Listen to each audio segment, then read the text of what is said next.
हाँ तो भाई आज मैं एक मस्त कोरियन बियर ड्रामा एक्सप्लेन करने वाली हूँ। बहुत दिन से स्पाइसी स्पाइसी देख के एक्सप्लेन करते करते दिमाग लिटरली हैंग हो चुका है, तो सोचा चलो आज थोड़ा sweet sweet romantic romantic drama देख के खुद को और तुमको रिचार्ज कर दूँ।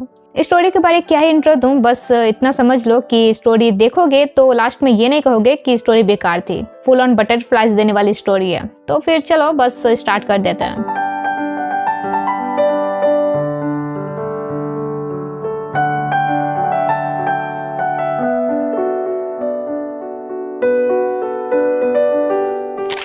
कहानी के स्टार्ट में ही हमारे बॉटम मेन लीड जीवॉन को अपसेट दिखाया जाता है, क्योंकि बेचारा बलि का बकरा बन चुका था। एक्चुअली करप्शन के आरोप में उसे कंपनी से सस्पेंड कर दिया जाता है। हालांकि करप्शन उसने नहीं बल्कि उसके डिपार्टमेंट के मैनेजर मिस्टर किम ने की थी। मिस्टर किम कंपनी से तो फायर हुए ही, इन्वेस्टिगेशन तक बेचारा हमारा भोला भाला जीवॉन को भी सस्पेंड होना पड़ा। वो वाइस मैनेजर मिस्टर जुंग को बताता है कि रिसेंट प्रोजेक्ट पर मिस्टर किम ने मुझे जैसा जैसा करने को कहा मैंने वैसा ही किया, पर मुझे क्या पता था मैं भी फंस जाऊंगा। जुंग कहता है कोई नहीं, सब ठीक हो जाएगा।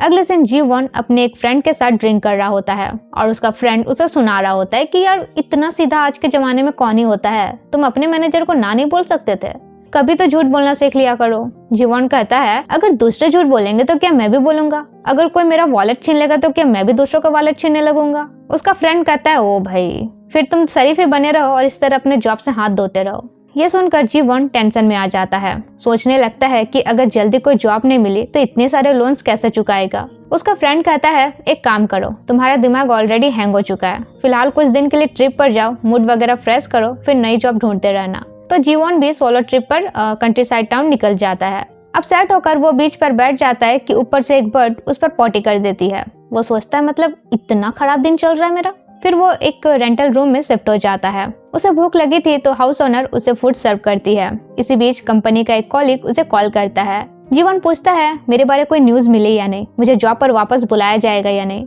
कॉलीग कहता है नहीं, अभी तक तो ऐसी कोई न्यूज नहीं मिली है। ये सुनकर जीवॉन फ्रस्ट्रेट हो जाता है और इसी फ्रस्ट्रेशन की वजह से उसके हाथ से एक प्लेट गिर जाती है और टूट जाती है। जीवॉन हाउस ओनर से सॉरी बोलता है। तभी उसकी बेटी कहती है ये प्लेट क्यों तोड़ी, ये मम्मी की फेवरेट थी। जीवॉन कहता है शॉप का नाम बता दो, मैं बिल्कुल वैसे ही प्लेट खरीद दूंगा। अगले दिन वो बताई हुई शॉप पर जाता है जहाँ शॉप ओनर होता है हमारा टॉप मेन लीड यून। जीवॉन उसे बताता है कि यहीं से एक ब्लू कलर की प्लेट खरीदी गई थी और मैं उसी स्टाइल में प्लेट खरीदना चाहता हूँ, पर सभी प्लेट तो सेम ही दिख रही थी। इसलिए वो यून से कहता है कि एक काम करो, कोई भी पैक कर दो। यून उसे प्लेट देते हुए बताता है कि भले ही सारी प्लेट सेम दिख रही हो, पर हर प्लेट की अपनी खासियत होती है और वो अलग अलग क्वालिटी के बर्तनों के बारे में एक्सप्लेन करने लगता है।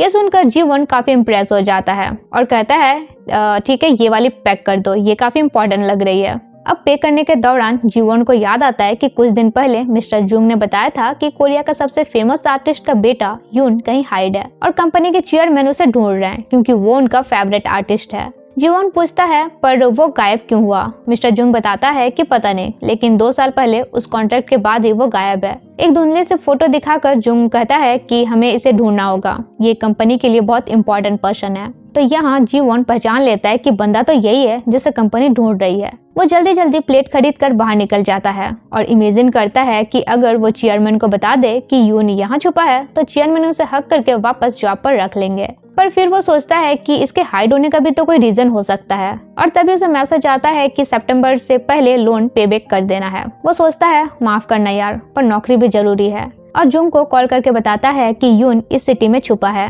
ये जानकर जुंग उसे टास्क देता है कि फिलहाल वो यून के बारे इंफॉर्मेशन कलेक्ट करे। जीवॉन कहता है पर ये तो गलत बात है ना कि हम किसी को सीक्रेटली स्टॉक करें। जुंग कहता है अरे यार गलत नहीं है, हम तो उसका टैलेंट दुनिया को दिखाना चाहते हैं और फिर तुम्हें भी तो इस जॉब की सख्त जरूरत है। जीवॉन मान जाता है। इसके बाद वो उस हाउस ओनर को प्लेट देता है तो वो काफी खुश होती है।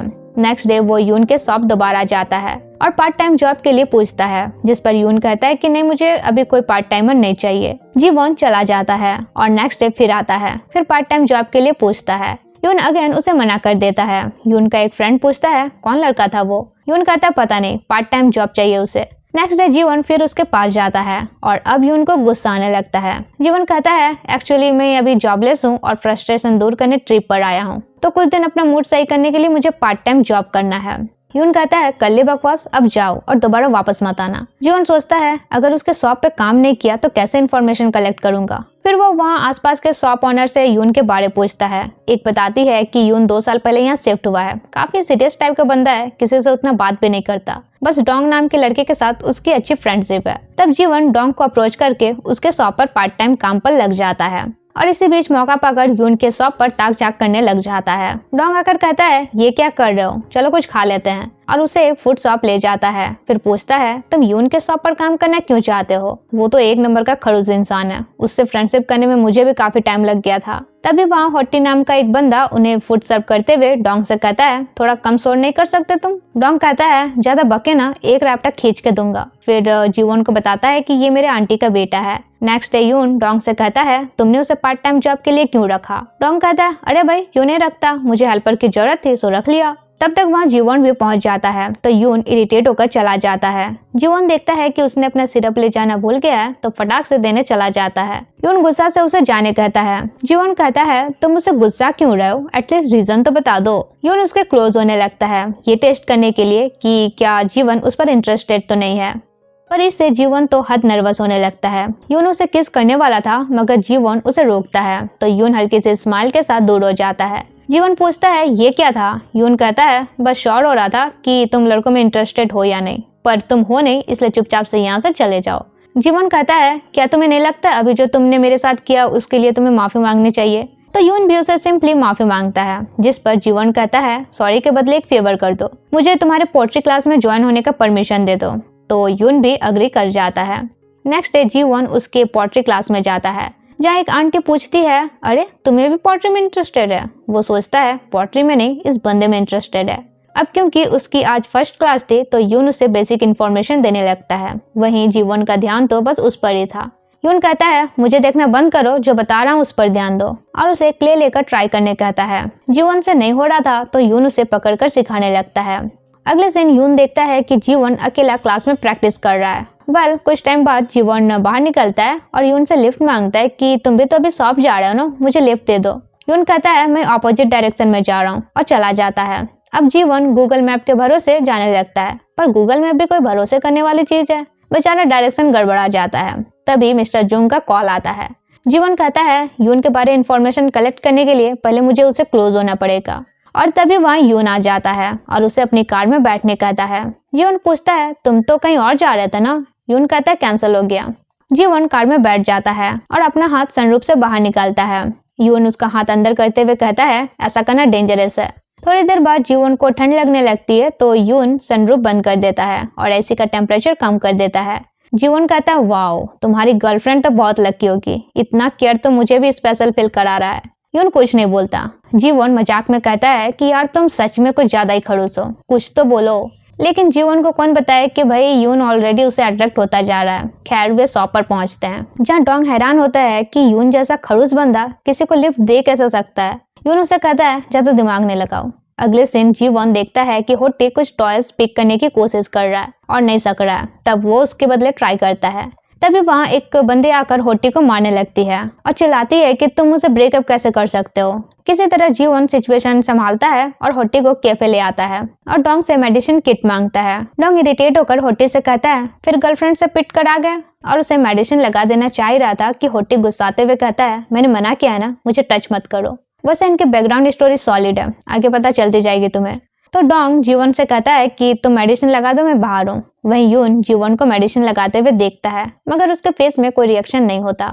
इधर डोंग होट्टी के बिहेवियर से फ्रस्ट्रेट हो रहा था। तभी जीवन उसके पास आकर बातें करने लगता है और बातों बातों में पूछता है तुम्हारे शॉप का नाम कंटप्पिया क्यों है। डोंग कहता है मेरा नाम का मतलब कंटप्पिया है। जीवन कहता है लेकिन कंटप्पिया का मतलब तो एलियन भी होता है ना, वैसे ये कंटप्पिया कटप्पा जैसा नहीं लग रहा। खैर डोंग शॉक होकर कहता है ये तो मैंने कभी नोटिस ही नहीं किया और किसी ने आज तक बोला भी नहीं। यून भी पक्का मन ही मन मुझ पर हंसता होगा। फ्रस्ट्रेट होकर वो जीवन को ड्रिंक करने ले जाता है जहाँ यून और उनका एक कॉमन फ्रेंड भी उन्हें ज्वाइन करते हैं। कुछ देर बाद टल्ली होकर उनका फ्रेंड कहने लगता है कि प्यार व्यार कुछ नहीं होता, सब बेकार है। तभी उसके वाइफ का कॉल आता है और वो डार्लिंग डार्लिंग कहते हुए चला जाता है। डोंग कहता है जो प्यार को गाली देता है वही किसी न किसी लफड़े में फंसा रहता है। फिर यून भी जाने लगता है तो डोंग से थोड़ी देर और बैठने के अगर वॉशरूम चला जाता है। तब जीवॉन यून से कहता है, देखो मैं तुम्हारा कितना परफेक्ट स्टूडेंट हूँ जो पोर्ट्रेट सीखने के लिए क्ले साथ लेके घूम रहा हूँ। तभी डोंग आकर उसे किस करने वाला था कि यून उसे थप्पड़ मारते हुए कहता है, अपनी ड्रंक हैबिट सुधारो, जब भी तुम ड्रंक होते हो सामने वाले को किस करते हो। नेक्स्ट डे जीवन की नींद खुलती है तो वो खुद को यून के घर में पाता है।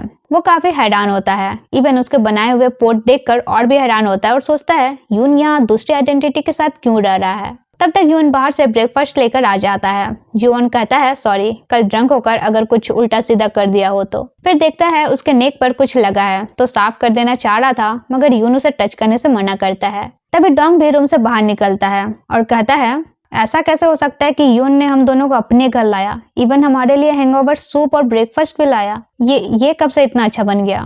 यून कहता है, तुम दोनों लास्ट नाइट टल्ली होकर ब्लैंक हो गए थे तो क्या वहीं छोड़ देता। अगले दिन यून अपने कुछ कच्चे बॉल्स और प्लेट वगैरह को पकाने के लिए भट्टी ले जाता है, जहां वो जीवन का बनाया एक छोटा सा बॉल भी ले गया था। उसका फ्रेंड पूछता है, इतना खराब बॉल किसने बनाया है। यून स्माइल करते हुए कहता है, मेरे एक स्टूडेंट ने। इसके बाद उसका दोस्त उसे बताता है कि एक एग्जीबिशन के लिए मैं सियोल गया था, सभी तुम्हारे बारे पूछ रहे थे, तुम गायब हो मगर अब भी पॉपुलर हो। वैसे तुम्हारे डैड भी आए थे, तुम्हारे बारे पूछ रहे थे। मैंने उनसे झूठ कह दिया कि मुझे तुम्हारे बारे नहीं पता, पर यार वो तुम्हारे डैड हैं, उन्हें सब पता है, एटलीस्ट उनसे एक बार मिल लो। यून कुछ नहीं कहता है। दूसरी तरफ जीवन अपने कॉफी डिलीवरी वर्क में लगा हुआ था। कुछ आंटी उससे कहती है, तुम बहुत क्यूट हो। तभी वहाँ चुपके से होट्टी आता है। तब उसके मॉम उसे मारने लगती है कि तुम दोबारा एकेडमिक क्लास बंक करके आ रहे हो। होट्टी कहता है, तो चिल्ला चिल्ला के पूरे मोहल्ले वाले को बताने की क्या जरूरत है। बाद में होट्टी की मॉम जीवन से फेवर मांगती है कि होट्टी को ट्यूशन पढ़ा दे। वो आकर ये बात डोंग को बताता है तो डोंग कहता है, ऐसे कैसे वो मेरा पार्ट टाइमर को छीन सकती है। जीवन कहता है, वो इसके बदले पर डे 200 रुपये की कॉफी सेल करवा देगी। डोंग जल्दी से हिसाब किताब करता है और तुरंत मान जाता है। तभी जीवन को मिस्टर जुंग का कॉल आता है। वो साइड तरफ जाकर उसे बताता है कि वो धीरे धीरे यून से क्लोज हो रहा है, बट अभी तक कोई इन्फॉर्मेशन नहीं मिली है। जुंग कहता है, कोई नहीं, पहले उसका ट्रस्ट जीतो। इतने तक में यून वहाँ आ जाता है। जीवन तो डर ही जाता है। यून उसका प्रैक्टिसिंग बॉल देखता है और पूछता है, तुम इतना हार्डवर्क क्यों कर रहे हो, लगता तो नहीं है तुम सेरामिस्ट बनना चाहते हो। जीवन कहता है, सेरामिस्ट बनना मेरा ड्रीम नहीं है, बट मुझे ये वर्क पसंद आ रहा है। फिर यून उसे उसका बनाया पोर्ट्रेट गिफ्ट करता है। जीवन काफी खुश होता है और कहता है, क्या नेक्स्ट टाइम मैं भी तुम्हारे साथ भट्टी चल सकता हूँ। यून मान जाता है तो जीवन काफी खुश होता है। बाद में सोचता है, क्या मैं उसका भरोसा जीत रहा हूँ। नेक्स्ट डे उसके हाउस ओनर बताती है कि हमें घर की रिनोवेशन करनी है, तो 3 दिन में तुम कहीं और रहने के लिए प्लेस ढूंढ लेना। वही हम देखते हैं अब जीवन की तबीयत थोड़ी खराब होने लगती है, मगर फिर भी वो डिलीवरी वर्क पर लगा हुआ था। यून नोटिस कर लेता है कि उसकी तबीयत कुछ सही नहीं है। नाइट में जीवन को फीवर आ ही जाता है। मेडिसिन वगैरह खा तो लेता है, मगर नेक्स्ट डे फिर काम पर निकल जाता है। यून उसका फीवर चेक करता है और कहता है, जब बीमार हो तो इतना हार्डवर्क करने की जरूरत नहीं है, और उसे हॉस्पिटल विजिट करने कहता है। जीवन भी बात मानकर हॉस्पिटल चला जाता है। फिर वो डोंग को कॉल करके बताता है कि मेरी तबीयत थोड़ी खराब है, तो डोंग उसे कुछ दिन रेस्ट करने कहता है। तभी यून उसके पास आता है और पूछता है, कहाँ जा रहे हो, डॉक्टर के पास गए थे या नहीं। जीवन कहता है, हाँ गया था और अभी दूसरे काम से जा रहा हूँ। यून कार से उतरकर कहता है, तुम्हारी तबीयत खराब है, अभी तुम्हें कहीं नहीं जाना होगा, मेरे साथ चलो। फिर जीवन अपनी हाउसिंग प्रॉब्लम बताता है तो यून कहता है, कुछ दिन तो मेरे प्लेस में रह सकते हो, और उसे अपने प्लेस ले जाता है। जीवन सोचता है, क्या बात है, मैं इसके घर में रहने वाला हूँ। तभी यून उसका लगेज अंदर कर देता है। जीवन सोचता है, यार ये बंदा मुझे इतना स्पेशल ट्रीट क्यों कर रहा है, लगता है वाकई काफी काइंड हार्टेड है, और सो जाता है। थोड़ी देर बाद उठता है तो यून कहता है, तुम फील फ्री होकर यहाँ का लाइब्रेरी और टीवी यूज कर सकते हो। जीवन कहता है, ओके, एंड एक और फेवर मांगता है, अपनी पीठ पर मेडिसिन लगाने का। अब जैसे ही वो अपना शर्ट उतारता है, एक पल तो यून को गेपहैनिक हो जाता है। फिर वो जीवन को थोड़ा टीज करता है और फर्स्ट टाइम हम उसकी फेस में स्माइल देख पाते हैं। अगले दिन यून डोंग के कैफे जाता है और कॉफी ऑर्डर करता है। डोंग कहता है, खुद से ले लो, टाइम नहीं है, जीवन भी बीमार है तो मैंने उसे रेस्ट करने कहा है। यून कहता है, जानता हूँ, तुम्हें वियर्डो जो नोटिस किए बिना उसे काम कराए जा रहे थे। कुछ देर बाद भटकते भटकते होट्टी भी वहाँ आता है और उसकी नजर एक फोटो पर पड़ जाती है जिसमें वो और डोंग था। ये फोटो उनकी स्कूल लाइफ की फोटो थी। तभी डोंग आता है तो वो फटाक से फोटो रख देता है और कहता है, तुम्हारा हेल्पर बीमार है तो क्या मैं उसके बदले काम कर दूं। डोंग अग्री कर जाता है। दूसरी तरफ जीवन यून के घर में थोड़ा ज्यादा ही डिटेक्टिव बन जाता है और सोचता है, ये मैं क्या जासूसी का काम कर रहा हूँ। फिर वो यून का वर्कशॉप देखता है। अंदर घुसकर वो उसके बनाए पोट और बॉल वगैरह देखकर काफी इम्प्रेस होता है। सोचता है, अगर इसके वर्कशॉप को नीट एंड क्लीन कर दूं तो इसके और क्लोज हो सकता हूँ। एंड क्लीन वगैरह करने में लग जाता है। लेकिन जैसे ही यून घर आकर ये देखता है वो तो उसे डांटने लग जाता है। वहीं जीवन परेशान होता है कि क्या ही जरूरत थी बिना परमिशन क्लीन करने का, करना कुछ और चाह रहा था, हो कुछ और गया। इधर यून सोचता है क्या इसे अपने घर लाकर मैंने गलत किया। नेक्स्ट मॉर्निंग जीवन यून से कल के लिए माफी मांगता है। यून कहता है कोई बात नहीं, तुम मेरा वर्कशॉप यूज कर सकते हो, और उसे अपना मोबाइल नंबर भी देता है। जीवन हैरान होता है कि वाओ, इतने इजीली इसका नंबर भी मिल गया। इसके बाद वो बॉल बनाता है और यून को फोटो शेयर करता है। यून उसे कॉल करता है तो जीवन पूछता है घर कब आओगे। अब ये क्वेश्चन एकदम हस्बैंड वाइफ वाला वाइब्स दे रहा था, तो दोनों ऑकवर्ड होकर कॉल कट कर देते हैं। तभी डोंग आकर यून से पूछता है तुम्हारे पोट्री क्लास के रूल सबके लिए सेम है, लेट एडमिशन नॉट अलाउड। फिर जीवन एक्सेप्शन क्यों? यून कहता है ज्यादा दिमाग मत लगाओ, मैं उस पर इंटरेस्टेड नहीं हूँ, पर वो यहाँ मेरी वजह से है। मैं बस चाहता हूँ वो जिस रीजन के लिए यहाँ आया है वो उसे मिल जाए और वो चला जाए। अगले दिन वो घर पहुँचता है और जीवन के लिए कुछ बुक्स भी ला देता है। फिर उसे पोट्री प्रैक्टिस कराता है। तो काफी सिखाने के बाद जब जीवन की थोड़ी ढंग से क्ले तैयार होती है तो वो थोड़ा ज्यादा एक्साइटेड हो जाता है और इस वजह से मिट्टी का पानी यून के फेस पर लग जाता है। साफ करने के चक्कर में जीवन उल्टा और मिट्टी लगा देता है। तब यून भी उसके फेस में मिट्टी लगा देता है और फिर वे एक दूसरे को इसी तरह टीज करते हैं।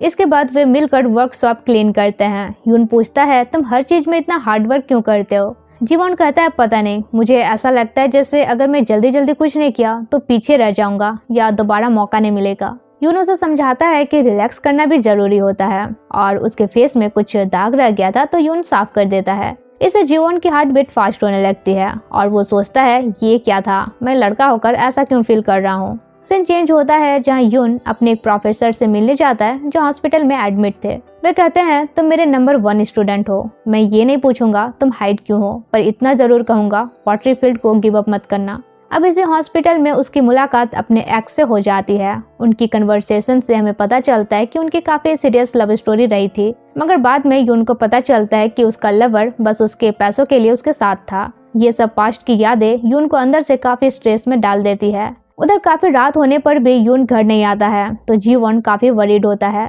सुबह हो जाती है पर यून अब तक से घर नहीं आता है, ना ही वो अपने शॉप पर था।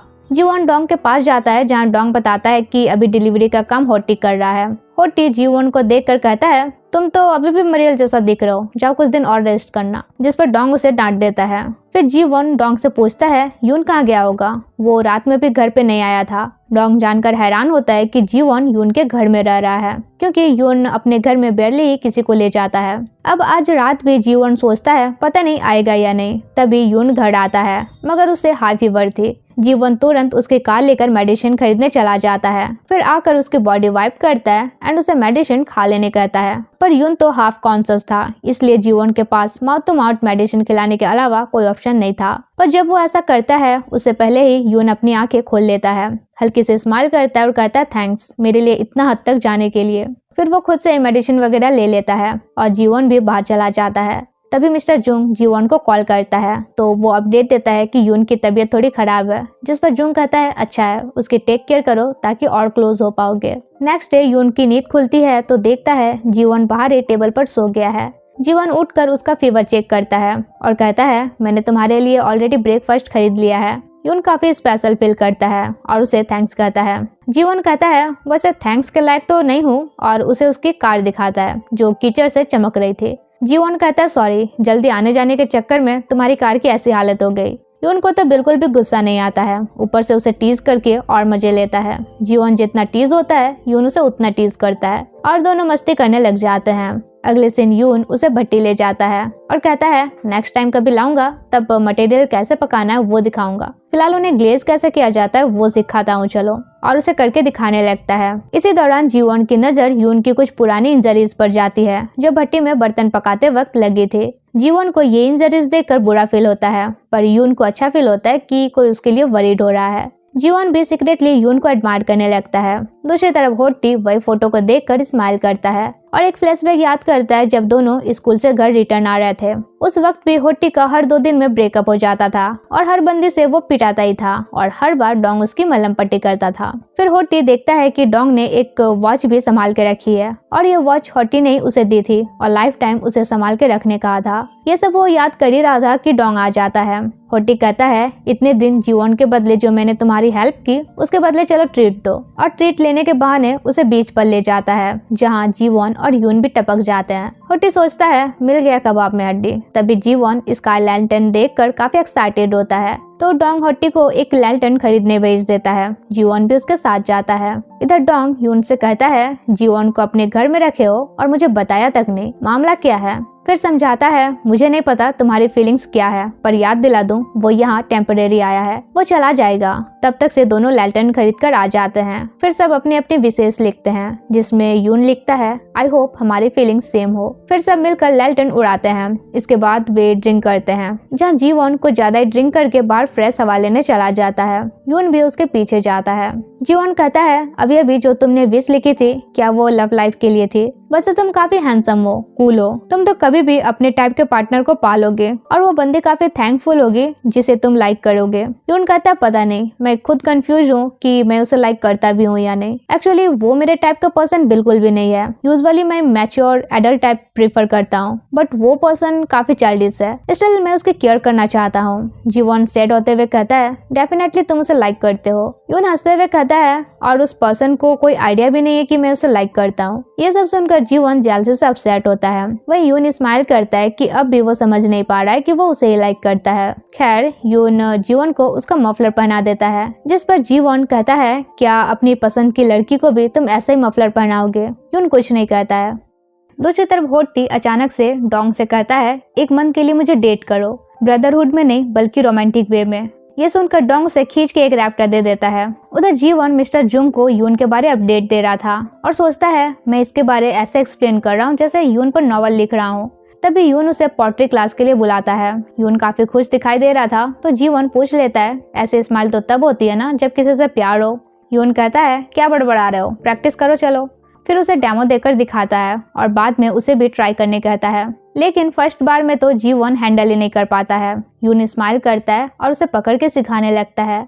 अब इस टच की वजह से जीवन की हार्ट बीट तो बुलेट ट्रेन से भी फास्ट हो जाती है और वो यून से कहता है सो सैड ना, अगर मैं लड़की होता तो तुम अभी नर्वस हो रहे होते।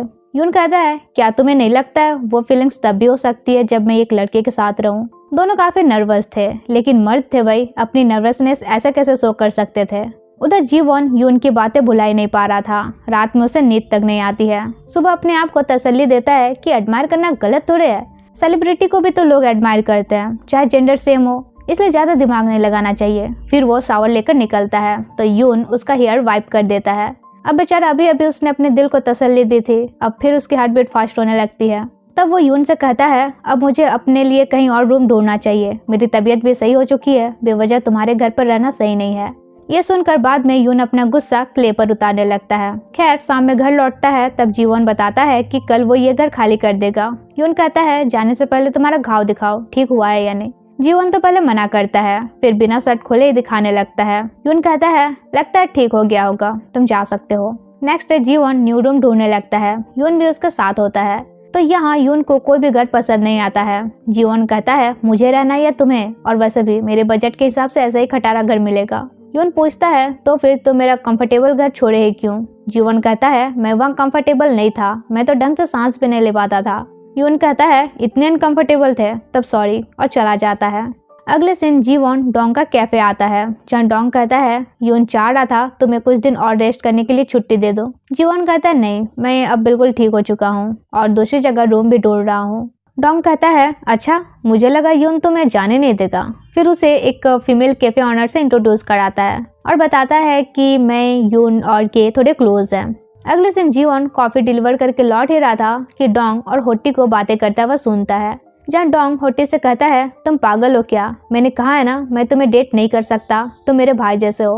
होटी कहता है पर तुम्हें तो लड़के पसंद है ना, फिर मैं क्यों नहीं। डोंग कहता है मुझे लड़के पसंद है, इसका ये मतलब नहीं कि मैं हर लड़के को लाइक करूँ। होटी कहता है तुम्हें क्या लगता है मैं पागल जैसा तुम्हें डेट करने को कह रहा हूँ? 1000 बार सोचने के बाद मैं इस कंक्लूजन पर पहुंचा हूँ कि आखिर हर बार क्यों मैं अपनी गर्लफ्रेंड्स के साथ ब्रेकअप कर लेता हूँ। आई थिंक तुम्हारी वजह से। मैं बस ट्राई करना चाहता हूँ, क्या तुम सिंपली कॉपरेट नहीं कर सकते? डोंग कहता है यार एक्सपेरिमेंट करने के लिए मैं ही मिला हूँ, देखो मैं तुम्हें भाई जैसा ट्रीट करता आया हूँ, रोमांटिक वे में ट्रीट नहीं कर सकता, इसलिए इस मैटर को यहीं खत्म करो। तब होटी उसे किस कर लेता है। ये देख के जीवन भी लाइक ये सब क्या देखना पड़ रहा है। वहीं डोंग उसे एक पंच मारते हुए वार्न करता है और उस वक्त हुट्टी देख लेता है कि जीवन उनकी बातें सुन रहा है। कुछ देर बाद डोंग कैफे आता है तो जीवन खुद को कूल रखने की कोशिश करता है। फिर डोंग से यून के शॉप कॉफी डिलीवर करने कहता है। जीवन कॉफी लेकर जाता है तो यून को उस लड़की के साथ देखता है। दोनों काफी क्लोज दिखाई दे रहे थे, इसलिए वो सोचता है जरूर यही वो बंदी है जिसे यून लाइक करता है। जीवन यून को कॉफी देते हुए कहता है, मुझे रूम मिल चुका है, मैं अपने पुराने वाले रेंटल रूम में शिफ्ट होने वाला हूँ। अब सेट होकर आज रात यून घर ना जाकर बट्टी चला जाता है और जीवन को मिस करता है। उधर जीवन यून का वेट कर रहा था मगर वो आता ही नहीं है। सुबह जीवन एक नोट छोड़कर चला जाता है। जब यून घर पहुंचता है तो जीवन का नोट पढ़ता है जिसमें लिखा था, जाने से पहले मैं एज अ थैंक्स तुम्हारे साथ ड्रिंक करना चाहता था, पर कोई नहीं, बाय बाय। ये पढ़कर यून और अपसेट हो जाता है। नेक्स्ट डे वो फ्रस्ट्रेट होकर डोंग की शॉप जाकर खुद ही कॉफी ले लेता है, लेकिन जैसे ही जीवन को देखता है थोड़ा कूल होता है। जीवन उससे कहता है, कल मैं तुम्हें गुड बाय कहना चाहता था पर तुम घर ही नहीं आए, कि अपनी लवर के साथ डेट पर गए थे। यून चिढ़कर कहता है, दूसरों के पर्सनल मैटर के बारे पूछना थोड़ा रूड नहीं है, और चला जाता है। डोंग उसके पीछे जाकर पूछता है, ये सुबह सुबह इतना विचित्र बिहेव क्यों कर रहे हो। यून उसे घूर कर देखता है तो डोंग कहता है, इसे तो कुछ पूछना ही बेकार है। अगले दिन दोनों बाहर जाते हैं जहाँ डोंग उसे होट्टी के बारे बताता है। यून कहता है, इस एरिया में सबका दिमाग खिसका हुआ है। एक तुम हो जो अपने हाई स्कूल के क्रश को अभी तक याद करके रोते हो, एक वो है जिसे तुम्हारे साथ ट्राई करना है। डोंग कहता है, हाँ, और एक तुम हो जो दुखी आत्मा की तरह जीवन गुजार रहे हो। फिर कहता है, वैसे तुम्हें जीवन से इतना रूटली बात नहीं करनी चाहिए थी। यून कहता है, अब लेक्चर मत दो, और उसे जीवन का थोड़ा ख्याल रखने कहता है। डोंग कहता है, वो तो मैं रखूंगा, फिलहाल वो हुट्टी के साथ बुक स्टोर गया है। यून कहता है, पहले क्यों ने बताया जीवन उस साइको के साथ है, और तुरंत निकल जाता है। उधर जीवन के माइंड में बार बार यून की बातें चल रही थी। वो सोचता है क्यों मैं उसके बारे में नॉन स्टॉप सोच रहा हूँ। तभी होट्टी उसे कहता है, तुमने उस दिन मेरी और डोंग की बातें सुन ली थी ना। वैसे अगर तुम मेरे साथ अनकंफर्टेबल हो या मुझे ट्यूटरिंग नहीं देना चाहते हो तो मेरी मॉम को कह सकते हो कि मैं स्टडी नहीं करना चाहता। जीवन कहता है, नहीं, ऐसी कोई बात नहीं है, किसी को लाइक करना गलत नहीं है, इसलिए मैं ओके हूँ। फिर वे बुक्स वगैरह खरीद कर बाहर निकलते हैं। बाहर बारिश हो रही थी तो होट्टी जीवन को उसका टोपी पहना देता है। तभी यून आकर उसे जीवन से दूर करता है और एक टैक्सी में घर भेज देता है। फिर जीवन से कहता है, तुमने वेदर चेक नहीं किया था, अम्ब्रेला लेकर आना चाहिए था ना। जीवन चिढ़ के कहता है, हाँ, तो बिना अम्ब्रेला के मैं मर नहीं जाऊंगा, और जाने लगता है। यून उसे अम्ब्रेला से कवर करता है और साथ साथ चलने लगता है। बारिश रुक जाती है मगर फिर भी वो जीवन को फॉलो कर ही रहा था। जीवन उसे स्माइल करते हुए कहता है, तुमने ड्रिंक की है ना, यूजुअली तो करते नहीं हो, लगता है अपने लवर की वजह से किए हो। फिर कहता है, वैसे सॉरी, मुझे ये सब नहीं करना चाहिए, और जाने लगता है। यून स्माइल करता है और फिर उसे फॉलो करता है। तभी जीवन अनबैलेंस्ड होता है तो यून उसे होल्ड कर लेता है। जीवन कहता है, यार तुम मुझे कंफ्यूज कर रहे हो, एक तो मैं ऑलरेडी अपनी फीलिंग समझ नहीं पा रहा हूँ, ऊपर से तुम और कंफ्यूजन क्रिएट कर रहे हो। यून पूछता है, कैसी फीलिंग्स। जीवन बोलने ही वाला था कि तभी मिस्टर जुंग का कॉल आ जाता है। वो कॉल कट कर देता है और बात पलटते हुए कहता है, एक्चुअली रिसेंटली तुम मुझसे कोल्ड ट्रीट कर रहे थे, इसलिए मैं थोड़ा अपसेट था, लेकिन कोई बात नहीं। यून कहता है, तुम मुझसे गुस्सा सकते हो, और वैसे भी तुम्हारा मेरे घर से निकलने का रीजन मैं ही हूँ, इसलिए सॉरी तुम्हें अपसेट करने के लिए। इसके बाद जीवन अपने रूम आ जाता है और सोचता है, पता नहीं वो इतना काइंड हार्टेड क्यों है, शायद वो कुछ ज्यादा ही रिस्पॉन्सिबल पर्सन है। नेक्स्ट डे जीवन कैफे जाता है जहाँ देखता है डोंग अभी भी हैंगओवर में है। वो बताता है, लास्ट नाइट हम दोनों ड्रिंक कर रहे थे, लेकिन जैसे ही मैंने बताया तुम होट्टी के साथ हो, वो कमीना उठ के चला गया और सारा अल्कोहल मुझे ही खत्म करना पड़ा। जीवन सोचता है, पर वो मेरे पास क्यों आया था। तभी यून वहाँ आता है और उसे ख्यालों में खोया हुआ देखकर पूछता है, कहाँ खोया हो। फिर उसे चेक करता है कि कहीं बीमार तो नहीं है। इसके बाद डोंग जीवन से कहता है, नेक्स्ट वीक तुम फ्री हो तो ट्रिप पर चले, तुम्हारा बर्थडे भी सेलिब्रेट हो जाएगा। और यून को टीज करता है कि तुम्हें तो ट्रिप वगैरह पसंद नहीं है, तुम तो नहीं जाओगे। यून सरप्राइज होता है कि नेक्स्ट वीक जीवन का बर्थडे है, इसलिए कहता है, मैं सोच ही रहा था कि ट्रिप वगैरह का प्लान करूं, चलो तुम लोग को ज्वाइन कर लूंगा। और फिर जीवन के बर्थडे सरप्राइज की प्लानिंग में लग जाता है। मगर इसी बीच उसका फ्रेंड बताता है कि तुम्हारे डैड मुझसे कांटेक्ट किए थे, तुम्हें परसों कुछ सेमिनार अटेंड करने चाइना जाना है, जो कि काफी अर्जेंट है। नेक्स्ट डे यून इस बारे दोनों को बताता है। फिर जीवन से कहता है, तुम्हारे बर्थडे वाले दिन तक मैं आने की कोशिश करूंगा। अगले दिन जीवन एक शॉप में मफलर देखता है तो वो यून के लिए खरीद लेता है। उसी दिन जुंग उसे फिर कॉल करके यून के बारे पूछता है, मगर जीवन कोई अपडेट नहीं देता। नेक्स्ट डे यून अपनी शॉप बंद करके निकलता है तो गेट पर जीवन का दिया हुआ पार्सल देखता है। अंदर वही मफलर होता है और एक नोट भी जिसमें लिखा था, चाइना में ज्यादा ठंड है, इसे पहन लेना। यून ये गिफ्ट देकर काफी खुश होता है। नेक्स्ट डे जीवन सोचता है, सीरियसली मैं उसे मिस कर रहा हूँ। अगले दिन वो होट्टी को ट्यूटरिंग दे रहा था, जहाँ होट्टी से मैथ के क्वेश्चन सॉल्व नहीं हो रहे थे। तो वो किताब को भी फेंकते हुए कहता है, हट, मुझसे नहीं होगा, दिमाग खराब। तभी जीवन की नजर होट्टी और डोंग की एक पुरानी तस्वीर पर जाती है। होट्टी बताता है कि उसकी मॉम और मेरी मॉम फ्रेंड्स थी, तो हम बचपन से एक दूसरे को जानते हैं। जीवन उससे पूछता है, तुम श्योर कैसे हुए कि तुम डोंग को लाइक करते हो सकता है ये मिसअंडरस्टैंडिंग हो। होट्टी कहता है, क्या बकवास कर रहे हो, किसी को लाइक करना मिसअंडरस्टैंडिंग कैसे हो सकता है। फिर दिमाग लगा के कहता है, कहीं तुम खुद अपनी फीलिंग्स को लेकर कंफ्यूज तो नहीं हो।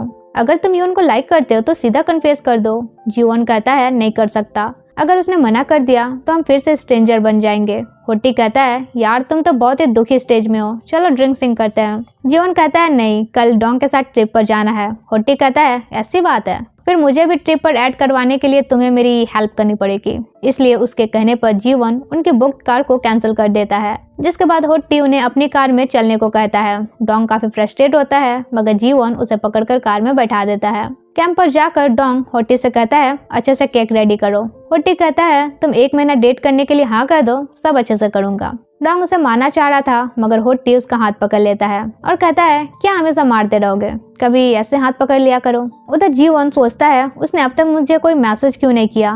तभी उसे मिस्टर जुंग का मैसेज आता है कि यून चाइना के एक सेमिनार में आया हुआ है, क्या तुम्हें इस बारे पता नहीं था। वैसे कोई नहीं, मेरी उससे मुलाकात हो गई है। फिर यून की एक फोटो शेयर करता है। जीवन ये देखकर काफी खुश होता है कि उसका दिया हुआ मफलर यून ने पहना हुआ है। तभी यून उसे कॉल करता है, तो वो तुरंत कॉल रिसीव करता है। यून पूछता है, मेरे ही कॉल का वेट कर रहे थे। जीवन कहता है, नहीं, ऐसी बात नहीं है, और पूछता है, कब वापस आ रहे हो। यून कहता है, पीछे तो पलटो। और फिर उसे यहाँ देखकर जीवन सीधा जाकर उसे हक कर लेता है और कहता है, मैं अभी कुछ क्रेजी टाइप से करने जा रहा हूँ, अच्छा ना लगे तो पंच मार सकते हो। एंड देन उसे किस करता है। फिर कहता है, हो सकता है ये मिसअंडरस्टैंडिंग हो, बट आई लाइक यू। यून बोलता है, तुम सच में एकदम डम्प हो, और उसे किस बैक करता है। जीवन कहता है, ये क्या कर रहे हो, तुम तो उस लड़की को लाइक करते हो ना। यून कहता है, पागल, तुम्हें कोई आइडिया नहीं है मैं तुम्हें ही लाइक करता हूँ। जीवन कहता है, तो अब तक से बताया क्यों नहीं, मैं तो कंफ्यूज हो रहा था कि जब तुम ऑलरेडी किसी को लाइक करते हो, फिर मुझे भी स्पेशल ट्रीट क्यों कर रहे हो। यून उसे वार्म हक करता है। एंड इस सीरीज के सबसे खूबसूरत सीन्स इनके हक्स हैं, नोटिस करना।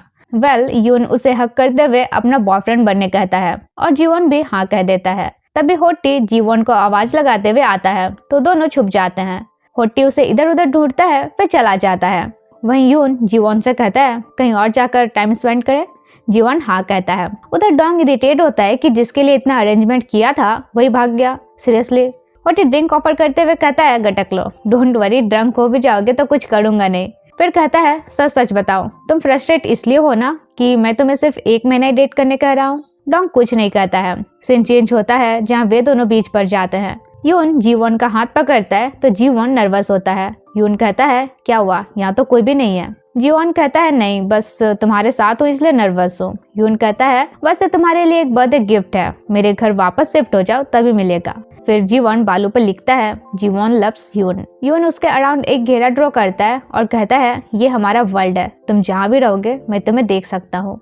और फिर दोनों एक दूसरे को टीज करते हुए अपना क्वालिटी टाइम स्पेंड करते हैं। नेक्स्ट डे जीवन कैफे जाता है तो डोंग कहता है, मतलब अपने बर्थडे सेलिब्रेशन से कौन भागता है। तभी उसे जुंग का कॉल आता है। जुंग पूछता है यून के बारे क्या अपडेट है, जिस पर जीवन बताता है कि फिलहाल कुछ नहीं और बिजी हूँ कहकर कॉल कट कर देता है। सोचता है मुझे सब कुछ यून को बताना होगा। अगले दिन पोट्री क्लास में यून एक लड़की का हाथ पकड़कर उसे प्लेट बनाना सिखा रहा था। जल्दी से जीवन अपना प्लेट बिगाड़ लेता है और यून को सिखाने कहता है, लेकिन यून उल्टा उसे डांट देता है। पुराने स्टूडेंट होके भी बेसिक से प्लेट नहीं बना पा रहे। जीवन तो गुस्सा हो जाता है। फिर ब्रेक टाइम यून उसे मनाने लग जाता है कि तुम वाकई बहुत क्यूट हो, 100% क्यूट, और उसके चिक पर किस करता है। जीवन का भी गुस्सा चला जाता है। फिर दोनों एक दूसरे को किस करने वाले थे कि 2 लेडीज के आने की आवाज सुनकर छुप जाते हैं।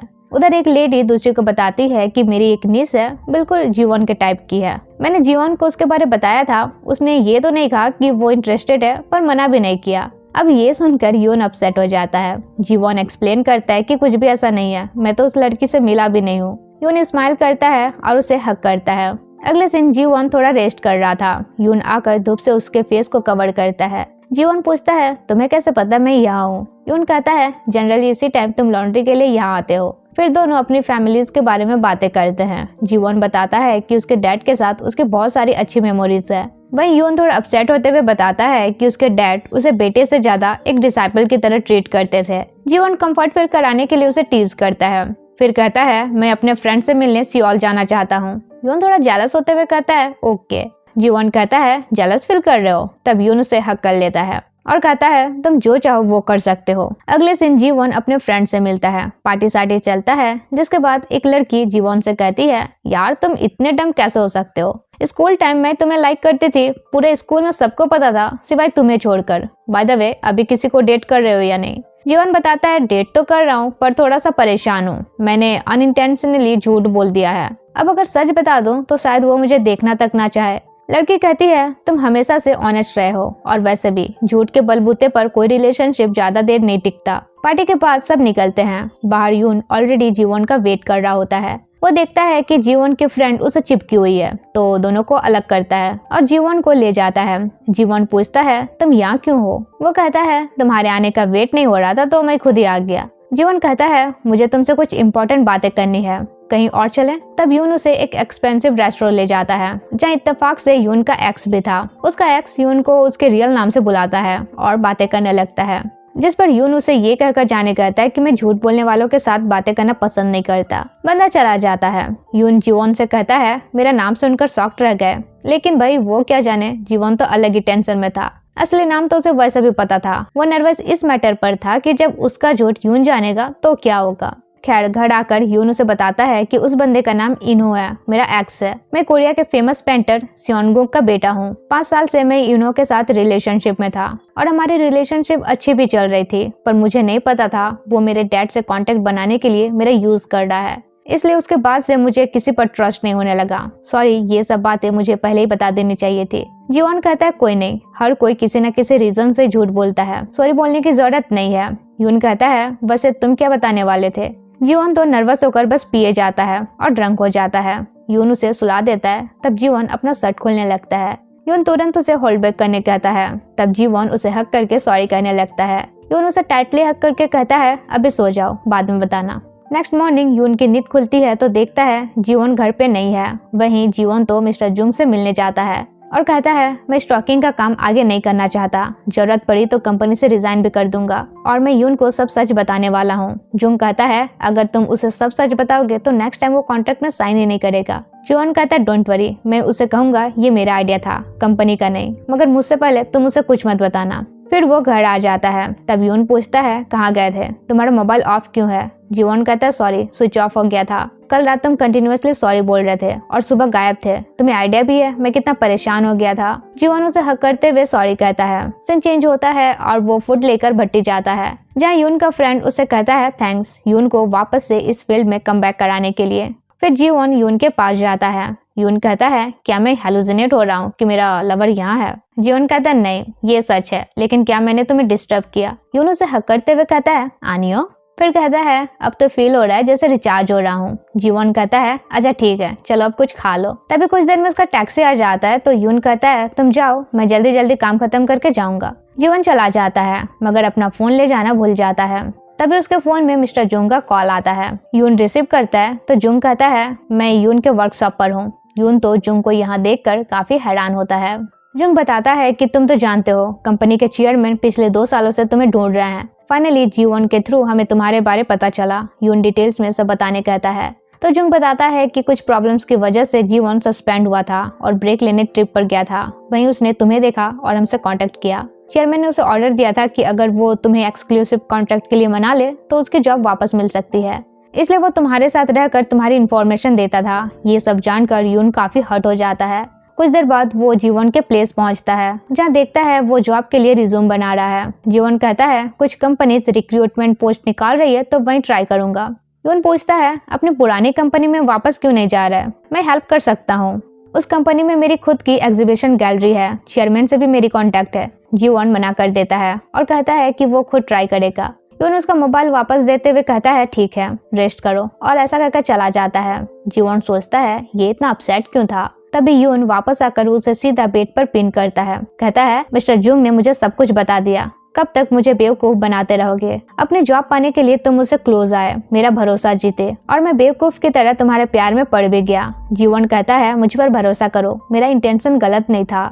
मैं तुम्हें सच बताना चाहता था पर डरता था कि कहीं सच जानकर तुम ब्रेकअप न कर लो। दोनों की आंखों में आंसू होते हैं। यून कहता है अब मुझे कुछ भी सच नहीं लग रहा, लेट्स ब्रेक अप। घर जाकर वो जीवन को मिस करता है। वहीं जीवन भी उधर अलग ही हार्ट ब्रोकन था।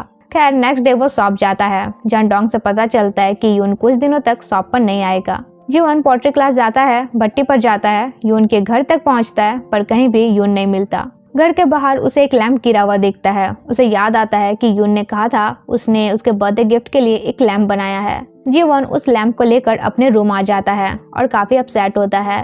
कुछ दिन बाद यून वापस शॉप आता है तो जीवन उसे बोलता है माना कि मैं गलत था, स्टार्टिंग तुम्हें मैंने इंटेंशन के साथ अप्रोच किया था, पर तुम्हारे प्यार में पड़ना ये मेरा प्लान नहीं था। सॉरी, मुझे ये सब पहले बताना चाहिए था। यून कहता है और झूठ मत बोलो, तुम जो चाहते थे वो तुम्हें मिल जाएगा। जीवन कहता है क्या मतलब? तभी उसे मिस्टर जुंग का कॉल आता है।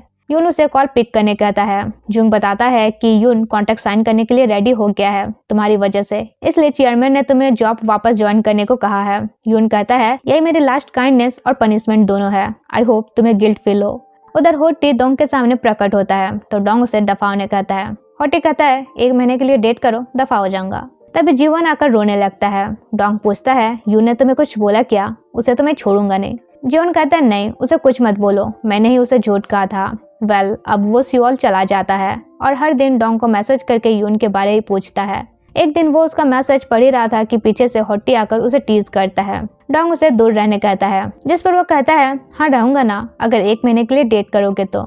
डोंग उसे पास बुलाकर कहता है इज्जत से जाओगे या लात मार के भगाऊं? होट्टी सामने बैठ जाता है और कहता है लो चला गया। उसके चाइल्डिश हरकत देखकर डोंग को हंसी आ जाती है। होट्टी कहता है क्या तुम जानते हो तुम गुस्साते भी मेरी वजह से हो और हंसते भी मेरी वजह से हो, पर एक्सेप्ट नहीं करते कि तुम मुझ पर इंटरेस्टेड हो। डोंग स्पीचलेस हो जाता है क्योंकि भाई सच तो 100% यही था। तभी वहाँ यून आता है। डोंग उसे डांटते हुए कहता है जब तुम्हारा यहाँ हाइड होने का रीजन हो सकता है तो उसका भी तो झूठ बोलने का कोई रीजन हो सकता है। यून कहता है कॉफी देनी है तो दो, लेक्चर मत दो। डोंग कॉफी देते हुए पूछता है क्या उसकी गलती माफ करने लायक नहीं है? यून कहता है अगर ये फर्स्ट टाइम होता तो शायद माफ कर देता, पर ट्रस्ट एक ऐसी चीज है जो टूटने के बाद नहीं जुड़ती। यहाँ उसके हाइड होने का रीजन रिवील होता है कि लास्ट ब्रेकअप के बाद उसके एक्स ने उसे कहा था तुम अपने डैड के बिना कुछ भी नहीं हो। इसलिए यून एक ऐसी जगह रहना चाहता था जहाँ लोग उसे उसके डैड के नाम से नहीं बल्कि उसके टैलेंट से उसे जाने। कुछ दिन बाद डोंग जीवन से मिलने जाता है। कहता है ढंग से खा पी रहे हो या नहीं? शक्ल देखकर लग रहा है कब मरोगे कब नहीं। खैर ये बताओ हफ्ते भर हो गए हैं, अब तक से तुमने कंपनी ज्वाइन क्यों नहीं की? वो कहता है अगर मैंने कंपनी ज्वाइन की इसका मतलब तो यही होगा ना कि मैंने अपनी जॉब पाने के लिए उसका यूज किया था। डोंग समझाता है कि देखो काम पैसा वैसा अपनी जगह है, प्यार व्यार का चक्कर अपनी जगह है, और वैसे भी अब तुम दोनों सेम कंपनी के अंडर हो, क्या पता मनाने का कोई चांस मिल जाए। यह सुनकर जीवन नेक्स्ट डे ही कंपनी ज्वाइन कर लेता है। कुछ टाइम बाद एक सीनियर आकर कहता है मुझे 2 एम्प्लॉय की जरूरत है ओवर टाइम वर्क के लिए। अब जैसे ही वो बताता है कि एग्जीबिशन गैलरी में वर्क है और वहाँ यून फोटोशूट के लिए आने वाला है तो जीवन तुरंत ओवर टाइम के लिए अग्री कर जाता है। अगले दिन यून वहाँ पहुँचता है और दोनों एक दूसरे को देखकर बस देखते ही रह जाते हैं। फिर यून इग्नोर करके चला जाता है। तभी मिस्टर जुंग जीवन के पास आते हैं। जीवन पूछता है यून को सब बताने की क्या जरूरत थी? जुंग कहता है मैं तो तुमसे मिलने गया था, वो मिल जाएगा मुझे क्या पता था, और वैसे भी तुम्हें जॉब मिल गई ना, फिर क्या फर्क पड़ता है। इसके बाद वो यून के पास जाता है और कहता है तुम मुझे माफ करने के बदले कुछ भी करने कहोगे तो मैं करने के लिए तैयार हूँ। यून कहता है कोई जरूरत नहीं है, तुम्हें जो चाहिए था वो मिल गया, फिर भी मेरे पीछे क्यों पड़े हो? क्या कोई और काम है जिसके लिए मुझे यूज करना चाहते हो? ये सुनकर जीवन हट होता है और चला जाता है। पर उसे इस बात का गिल्ट फील हो रहा था कि यून ये समझ रहा है कि वो प्यार करने का नाटक कर रहा था। इसलिए वो दोबारा यून से मिलता है और उसे कहता है मैं कुछ मिसअंडरस्टैंडिंग क्लियर करना चाहता हूँ। मैंने तुम्हें जिस रीजन से अप्रोच किया था उसके लिए तुम मुझसे गुस्सा सकते हो, पर मैं ये नहीं चाहता कि तुम सोचो मैं प्यार करने की एक्टिंग कर रहा था। तुम्हें भरोसा दिलाने के लिए मैं कुछ भी करने को तैयार हूँ, चाहो तो मैं घुटने टेकने को तैयार हूँ, भीख मांगने को तैयार हूँ, या कुछ भी जो तुम बोलो। यून उसका कॉलर पकड़ लेता है। जीवन कहता है प्लीज मुझे इग्नोर मत करो, तुम मेरे बारे गलत समझ रहे हो, इससे मुझे बुरा फील हो रहा है, इसलिए मैं प्रूव करना चाहता हूँ कि तुम्हारे प्यार में पड़ना इंटेंशनली नहीं था। और ऐसा कहकर वो चला जाता है। तभी वहाँ एक लेडी आकर यून से कहती है जीवन चला गया क्या? उसने अपना कोट भी नहीं लिया है। तब यून उसका कोट लेकर निकल जाता है और देखता है बस स्टैंड में वो ठिठुर रहा है। यून एक बंदे के थ्रू कोट दे भिजवाता है। जीवन देखता है कि सामने से यून जा रहा है। वो रोकते हुए कहता है मैं गिव अप नहीं करूंगा, मैं तुम्हें भरोसा दिला के रहूंगा कि तुमसे प्यार करना अनइंटेंशनल था। सीन चेंज होता है जहाँ मीटिंग के दौरान जीवन एक प्रपोजल देता है कि क्यों ना जनरल इलेक्टिव में पोट्री क्लास को भी ऐड किया जाए। एक एम्प्लॉय कहती है, पर क्या मिस्टर यून जैसा फेमस सेरामिस्ट हमारे डिपार्टमेंट के साथ कॉन्ट्रैक्ट साइन करेगा? टीम मैनेजर बोलता है, अगर यून पॉटरी क्लास स्टार्ट करता है तो ये हमारे डिपार्टमेंट के लिए काफी बेनिफिशियल होगा। और जीवन को यून को परसुएट करने का टास्क दे देता है, साथ ही उसे इस प्रोजेक्ट का इंचार्ज भी बना देता है। दूसरी तरफ यून एग्जीबिशन के लिए अपनी प्लेट्स पैक कर रहा होता है। डोंग उसकी हेल्प कर रहा होता है और बोलता है, हर साल हजारों प्लेट्स बना के तुम डोनेट कर देते हो, एक मुझे फ्री में नहीं दे सकते? यून कहता है, चुपचाप काम करो वरना प्लेट फेंक के मारूंगा। तब डोंग कहता है, वैसे जीवन हर रोज मैसेज करके तुम्हारे बारे पूछता है, बट 10 दिनों से उसने कोई मैसेज नहीं किया है। कहीं ऐसा तो नहीं कि उसने गिव अप कर दिया? उसकी बातों से इरिटेट होकर यून उसे घसीटते हुए बाहर निकाल देता है। तभी मिस्टर जुंग का कॉल आता है। वो पोट्री क्लास प्रोजेक्ट के बारे में बताता है। यून बोलता है, ठीक है सोचूंगा। लेकिन जैसे ही जुंग बताता है कि इस प्रोजेक्ट का इंचार्ज जीवॉन है, यून सीधा प्रोजेक्ट रिजेक्ट कर देता है। जीवॉन जुंग से कहता है, डोंट वरी, मैं उसे मना लूंगा। अगले दिन वो यून से मिलने भट्टी जाता है। यून का फ्रेंड उसे वार्न करता है कि अगर तुमने उसके साथ कुछ गलत किया है तो उसे मनाना बेकार है। और तभी बीपी हाई होने की वजह से वो अनकॉन्शियस होने लगता है और इससे पहले कि ऊपर रखे लकड़ियों की वजह से उसका फाइनल डेस्टिनेशन यही हो जाता, जीवन उसे कवर कर लेता है। आवाज सुनकर यून बाहर निकलता है और ये हालत देखकर उसके फ्रेंड से ज्यादा जीवन के लिए वरीड होता है। जीवन कहता है, मैं ठीक हूँ, इसे हॉस्पिटल ले चलो। हॉस्पिटल जाने के बाद यून के फ्रेंड को सलाइन वगैरह चढ़ता है। फिर वो जीवन को बचाने के लिए थैंक्स कहता है एंड यून से कहता है, यार सॉरी, कल तक ऑर्डर डिलीवर करना है और मैं हॉस्पिटल आ गया। यून कहता है, कोई नहीं, तुम रेस्ट करो, मैं काम हैंडल कर लूंगा। उसका फ्रेंड कहता है, अकेले कैसे करोगे, रात तक में तो होगा भी नहीं। तब जीवन कहता है, मैं हेल्प कर सकता हूँ। यून की नज़र उसके इंजरी पर जाती है तो उसे बैंडेड लगाने ले जाता है। फिर पूछता है, तुम यहाँ प्रोजेक्ट के मैटर पर बात करने आए हो ना? जीवन कहता है, आया तो इसी रीजन से था, पर ये मत सोचो कि मैं हेल्प इस रीजन से ऑफर कर रहा हूँ। अब डेडलाइन की वजह से यून उसकी हेल्प लेने के लिए रेडी हो जाता है और जाकर उसे प्लेट पैकेजिंग का काम देता है एंड एक स्वेटर देते हुए उसे चेंज कर लेने कहता है। जीवन काफी खुश होता है और कुछ देर में काम कंप्लीट भी कर लेता है। यून उसे थोड़ी देर रेस्ट करने कहकर भट्टी के काम में लग जाता है।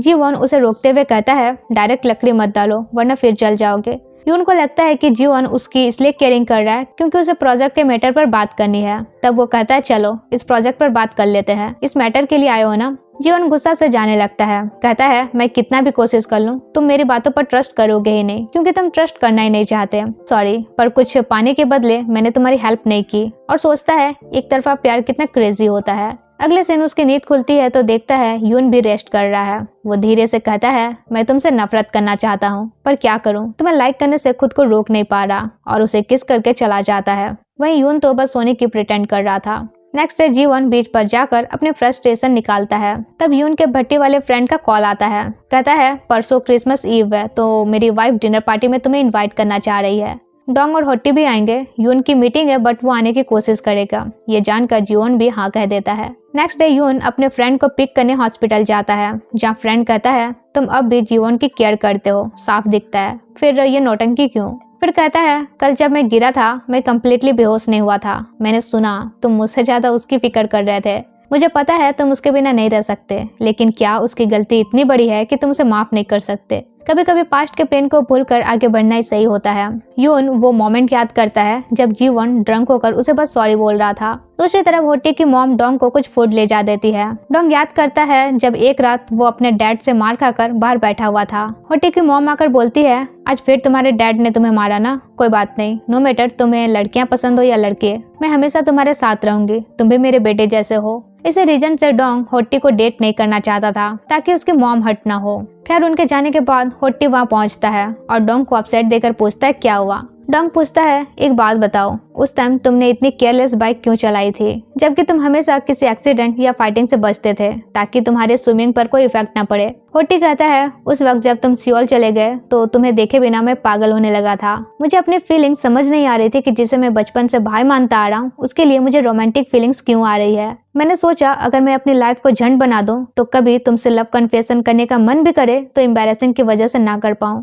लेकिन वही बात है ना, हम किसी चीज से कितना भी भागने की कोशिश करें नहीं कर पाते हैं। लेकिन डोंट वरी, तुम मुझे रिजेक्ट करते रहो, मैं बस गिव अप नहीं करूंगा। डोंग कुछ नहीं कहता है, बस अपनी फीलिंग्स होल्ड बैक कर लेता है। भाई से कान पे चपेट मारने मन कर रहा है। जब खुद भी होट्टी को लाइक करता है तो एक्सेप्ट करने में क्या ही जा रहा है। खैर दूसरी तरफ जीवॉन कंपनी में था। वो देखता है यून और इनो एक साथ जा रहे हैं। ये देखकर वो काफी हर्ट होता है कि यून उसके एक्स को माफ कर सकता है पर उसे नहीं। अब वो उस भट्टी वाले फ्रेंड की डिनर पार्टी को भी कैंसिल कर देता है। यून को ये बात पता चलता है तो वो काफी परेशान होता है कि अचानक जीवॉन ने ऐसा क्यों किया। वो जीवॉन को कॉल और मैसेज करता है पर जीवॉन सब इग्नोर कर देता है। इनो यून से कहता है, मैं जानने के लिए क्यूरियस हूँ कि तुम्हारी ये बेचैनी मुझे 5 सालों में कभी दिखी क्यों नहीं। क्यों ये बंदा इतना स्पेशल है। जिस पर यून कुछ नहीं कहता है। अगले दिन यून मीटिंग में होता है मगर कंटिन्यूअसली जीवॉन को ही कॉल किए जा रहा था। फाइनली एक टाइम जीवॉन कॉल रिसीव कर लेता है तो यून मीटिंग छोड़कर ही उसे मिलने निकल जाता है। लेकिन जीवॉन उसे कहता है, मैं तुम्हें देखना नहीं चाहता। ये सुनकर यून तो काफी सरप्राइज हो जाता है और एक पल के लिए यून को फील होता है जैसे उसने जीवॉन को खो दिया हो। वो तुरंत वहां से निकल जाता है।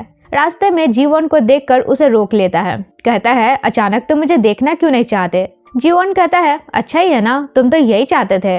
यून पूछता है, पर अचानक तुम इतना हर्ट क्यों हो गए। जीवॉन कहता है, तुम यहाँ इनो से मिलने आए हो ना, उसने तुम्हें इतना हर्ट किया है पर तुम उसे माफ कर सकते हो लेकिन मुझे नहीं। यून हल्का सा स्माइल करता है और बताता है, मेरे प्रोफेसर अपने स्टूडेंट्स के लिए एक स्पेशल एग्जीबिशन रखने वाले हैं। उसकी मीटिंग के लिए हम सब यहाँ पर आए थे। मैं मीटिंग जल्दी खत्म करना चाहता था ताकि डिनर पार्टी अटेंड कर सकूं।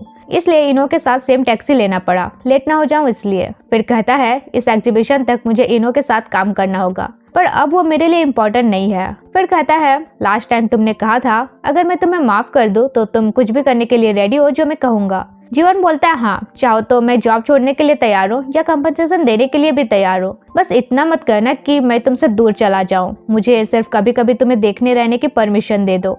यून स्माइल करता है और कहता है, चलो ठीक है, मैंने तुम्हें माफ किया। अब मैं बताता हूँ मुझे क्या चाहिए। और उसे पुल करके हक कर लेता है। कहता है, सॉरी तुम्हें हार्ड टाइम देने के लिए। जब तुमने कहा तुम मुझे देखना नहीं चाहते तब मुझे रियलाइज हुआ मैं तुमसे माफी नहीं बल्कि एक प्रॉपर रिलेशनशिप चाहता हूँ। एंड उसे किस करता है। फिर कहता है, क्या मेरे बॉयफ्रेंड बनोगे। वो हाँ कहता है एंड देन दोनों एक दूसरे को किस करते हैं। उधर डिनर पार्टी में सब उन दोनों का वेट कर रहे होते हैं। सभी बोर हो रहे थे इसलिए बस ड्रिंक ही चल रही होती है। वहीं होट्टी इनडायरेक्ट किस के चक्कर में डोंग के ग्लास का वाइन पीता है जिस साइड से उसने पी थी। डोंग कहता है, पागल इंसान, अपने वाली पियो। होट्टी कहता है, डेट ना सही, एटलीस्ट मुझे ये तो करने दो। फिर बातों बातों में डोंग का फ्रेंड उससे पूछता है, तुम्हारी पसंद कैसी है। वो एम बोलता है, मुझे तो हॉट सेक्सी स्पेनिश बंदे पसंद है। होट्टी सोचता है, लगता है अब स्पेनिश भी सीखनी पड़ेगी। थोड़ी देर बाद यून और जीवन भी पहुंच जाते हैं। जीवन को देखकर डोंग हक करने वाला होता है पर यून उसे पकड़कर बैठा देता है। डोंग कहता है, लगता है अब दोनों फाइनली साथ हो गया। दिल को ठंडक पहुंची, मीडिएटर का काम तो नहीं करना पड़ेगा। इसके बाद सब खाने लगते हैं जहाँ जीवन यून को वो फूड खिला देता है जो वो नहीं खाता है पर क्योंकि वो खिला दे रहा था तो यून खा जाता है। ये देखकर उसका फ्रेंड कहता है, वाह प्यार में इंसान क्या नहीं करता है। अगले दिन जीवन अपने मैनेजर से कहता है कि पोट्री क्लास प्रोजेक्ट के लिए मैंने यून को मना लिया है। मैनेजर जीवन से काफी इम्प्रेस होते हैं। फिर बताते हैं, लेकिन जुंग ने इस प्रोजेक्ट का इंचार्ज तुम्हें हटाकर किसी और को बना दिया है। ये जानकर वो शॉक्ड होता है। तभी उसे कुछ कॉलीग से पता चलता है कि मिस्टर किम ने करप्शन का आरोप उस पर लगा दिया है। इसके बावजूद उसे ये जॉब मिस्टर जुंग की वजह से मिली है। वो जुंग से पूछता है, क्या ये सच है कि तुमने चेयरमैन को मेरे काम की रिपोर्ट दी ही नहीं, तुम यून को वापस लाने के लिए मेरा बस यूज कर रहे थे। जुंग बोलता है, जब जॉब मिल गई है तो इतना दिमाग क्यों लगा रहे हो। जी वॉन कहता है, पोट्री क्लास प्रोजेक्ट के लिए मुझे यून की परमिशन मिल गई है और इस प्रोजेक्ट को तो मैं ही हैंडल करूंगा। अगले दिन यून जीवन को वॉशरूम जाते हुए देखता है। वहीं अंदर इन्हो जीवन को यून के अगेंस्ट भड़काने लगता है पर जीवन उल्टा उसे ही उसके औकात दिखा देता है। गुस्से में इन्हो उसका कॉलर पकड़ लेता है लेकिन इससे पहले कि उसे मारता यून आकर उसे रोक लेता है और जीवन को लेकर चला जाता है। फिर लिफ्ट में उसे कहता है, मुझे आइडिया नहीं था कि वो तुम्हें भड़का भी सकता है, अब से मैं ज्यादा कॉशियस रहूंगा। जीवन स्माइल करते हुए कहता है, डोंट वरी, उल्टा मैंने उसे और भड़का दिया है और उसका हाथ पकड़ लेता है। अब उसी दिन यून को कुछ कॉलीग से जीवन के रूमर का पता चलता है। नेक्स्ट सीन वो जीवन से कहता है, जब लोग तुम्हारे बारे ऐसी रूमर फैला रहे हैं तो सिंपली जॉब से क्विट क्यों नहीं कर देते। अगर मुझे पता होता कि कॉन्ट्रैक्ट साइन करने के बावजूद तुम्हें ऐसा ट्रीट किया जाएगा तो मैं कभी नहीं करता। जीवन उसका हाथ पकड़ते हुए कहता है, रहने दो, वैसे भी लोगों की बातों से कोई फर्क नहीं पड़ता, बस तुम साथ हो यही काफी है। नेक्स्ट दिन वे साथ में टाइम स्पेंड कर रहे थे। जीवन उसे पूछता है क्या कुछ है जो तुम मेरे साथ करना चाहते हो। यून कहता है हाँ, मैं साथ में सनसेट देखना चाहता हूँ। तब जीवन उसे हक करके कहता है ओके। फिर कहता है मैं चाहता हूँ मैं तुम्हें ऐसे ही हक करके रहूं और टाइम ऐसे ही बस रुक सा जाए। यून कहता है कोई दिक्कत नहीं है, जॉब से क्विट कर लो और मुझे हमेशा इसी तरह हक करके रहना। ऐसे भी तुम्हारा बॉयफ्रेंड बहुत रिच है, जिंदगी भर तुम्हें वो दे सकता है जो तुम चाहते हो। जीवन कहता है हाँ, लगता है मेरे रिच बॉयफ्रेंड का एडवांटेज उठाना ही पड़ेगा। यून कहता है गुड चॉइस। जीवन कहता है अरे मजाक कर रहा हूँ। यून कहता है सो सैड। फिर कहता है पर मैं सीरियस हूँ, मैं चाहता हूँ तुम जितना हो सके मेरा यूज करो। जीवन कहता है मैं तुम्हें यूज नहीं प्यार करना चाहता हूँ पूरी लाइफ। यून उसे हक कर लेता है। दूसरी तरफ डोंग देखता है कि होट्टी पूरी कंसंट्रेशन के साथ पढ़ रहा है। वो खुश होता है कि गधा लाइन पर आ गया, पर फिर देखता है कि वो स्पेनिश सीख रहा है। गुस्से में उसे मारने दौड़ता है। होट्टी उसे रोककर स्पेनिश में डेटिंग करने के लिए प्रपोज करता है। डोंग कहता है भूल जाओ। तब होट्टी उसे बैक हक कर लेता है। डोंग कुछ नहीं कहता। होट्टी पूछता है नॉर्मली तुम गुस्सा हो जाते हो, अभी गुस्सा क्यों नहीं रहे। डोंग कहता है एटलीस्ट इतनी परमिशन तो तुम्हें दे ही सकता हूँ। भाई इनकी केमिस्ट्री। दूसरी तरफ जुंग जीवन से कहता है यून वो एक्सक्लूसिव कॉन्ट्रैक्ट टर्मिनेट करना चाहता है। उसने चेयरमैन से कहा वो मेरी वजह से टर्मिनेट करना चाह रहा है, इसलिए प्लीज मुझे बचा लो। जीवन कहता है मैं उसे मना लूंगा, लेकिन पहले तुम्हें मुझसे माफी मांगनी होगी और दूसरा चेयरमैन को प्रॉपर बताना होगा कि यून को कंपनी मैंने वापस लाया है। जुंग के पास कोई ऑप्शन नहीं था, इसलिए वो अग्री कर जाता है। अगले दिन जीवन यून को मैसेज करता है साथ में सनसेट देखना चाहोगे। यून तो काफी खुश होता है और निकल जाता है और बीच पर जाकर दोनों सनसेट एंजॉय करते हैं एंड क्वालिटी टाइम स्पेंड करते हैं। और इसी के साथ ये स्टोरी यही हैप्पी एंडिंग होती है।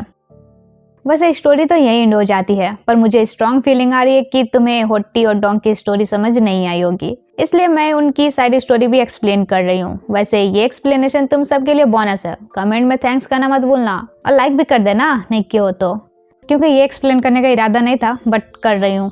तो इन दोनों की स्टोरी कुछ ऐसी होती है कि इनकी मॉम्स बेस्ट फ्रेंड्स होती है, इसलिए ये दोनों भी ब्रदरहुड की तरह बचपन से ही साथ रहे हैं। 2 साल पहले होट्टी अपनी मॉम के साथ सियोल शिफ्ट होता है, पर अपने फादर की डेथ के बाद वो उसकी मॉम के साथ होम टाउन वापस आ जाता है और फिलहाल उनके घर में डोंग रह रहा होता है, क्योंकि उसके फादर ने उसे घर से निकाल दिया था उसकी सेक्सुअलिटी की वजह से। खैर घर आते ही होट्टी तो सीधा डोंग के रूम जाता है, पर डोंग उस वक्त स्कूल में होता है और फिलहाल वो होट्टी का ही कुछ बचपन की डायरी वगैरह देख रहा था।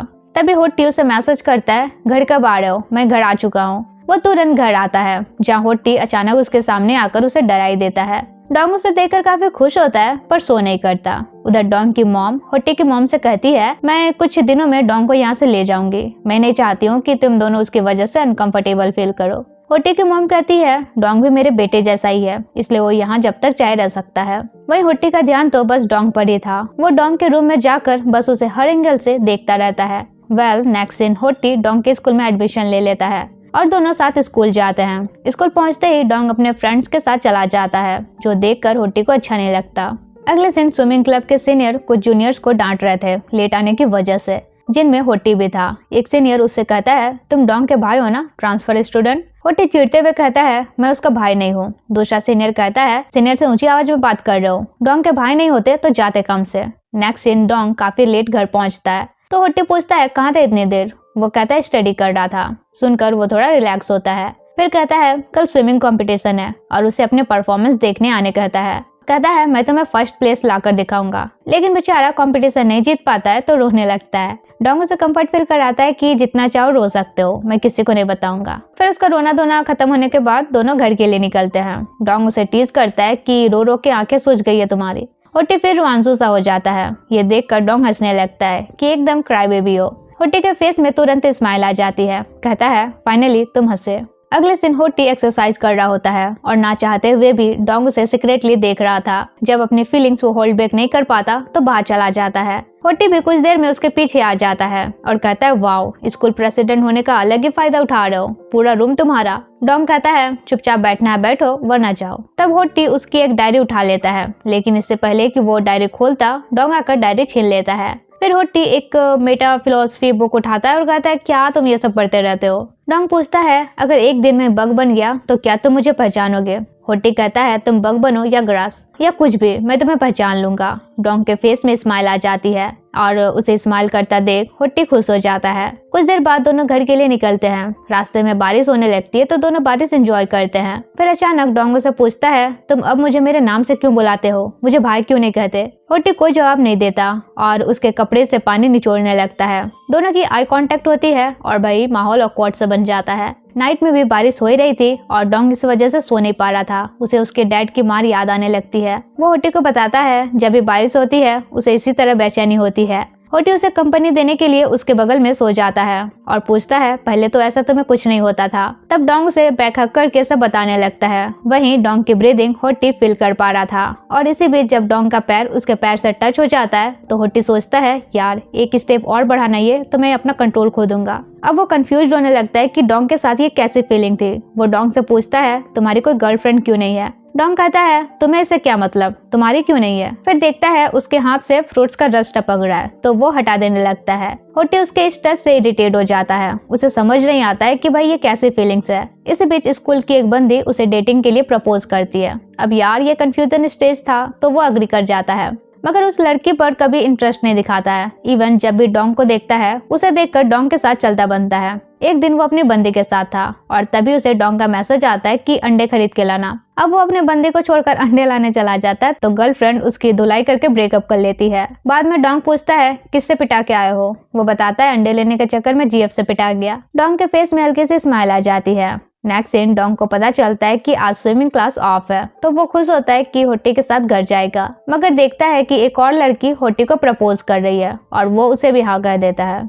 इससे बेचारा डोंग हर्ट हो जाता है और वो काफी लेट से घर आने लगता है। होटी उसे 1000 मैसेज करता है कहाँ हो, घर क्यों नहीं आ रहे, पर डोंग कोई रिप्लाई नहीं करता। तब होटी खुद उसके पास आता है और कहता है मोबाइल हाथ में है फिर भी रिप्लाई नहीं दे सकते हो तो मुझे पागल कर दोगे। डोंग बड़बड़ाता है पागल तो तुम मुझे कर रहे हो और उसे पूछता है तो मुझे भाई क्यों नहीं बोल रहे। होटी कहता है नहीं बोल सकता, एक्चुअली बोलना ही नहीं चाहता और उसका हाथ पकड़कर ले जाने लगता है। अब इसके बाद होटी हमेशा डोंग के लिए अवेलेबल रहता था चाहे अपने बंदे के साथ फाइट ही क्यों ना हो जाए। एक दिन डोंग उसकी इंजरी को देखता है और बस उसे देखता ही रहता है। नेक्स्ट डे वो स्कूल की नर्स को बताता है कि वो डॉक्टर बनना चाहता है क्योंकि उसका एक फ्रेंड है जो हमेशा मार खाता है और वो उसकी केयर करना चाहता है। अगले दिन होटी वही क्लास जाता है जहाँ यूजुअली डोंग टाइम स्पेंड करता था। यहाँ उसे वही डायरी मिल जाती है जो उस दिन डोंग ने उसे छीन ली थी। होटी डायरी खोलता है, उसमें कुछ स्केचेस होती है और उन ड्राइंग में उसकी भी ड्राइंग होती है। कुछ देर में डोंग वहाँ आता है और उसके हेड की इंजरी देखकर बैंडेज लगा देता है। होटी पूछता है तुमने मेरी ड्राइंग क्यों बनाई है, जिस पर डोंग बात पलट देता है। रात को जब दोनों घर आते हैं तो होटी पूछता है मेरे डैड के फ्यूनरल में तुम क्यों नहीं गए थे। डोंग बताता है गया था, तुम बच्चों के साथ फुटबॉल खेल रहे थे।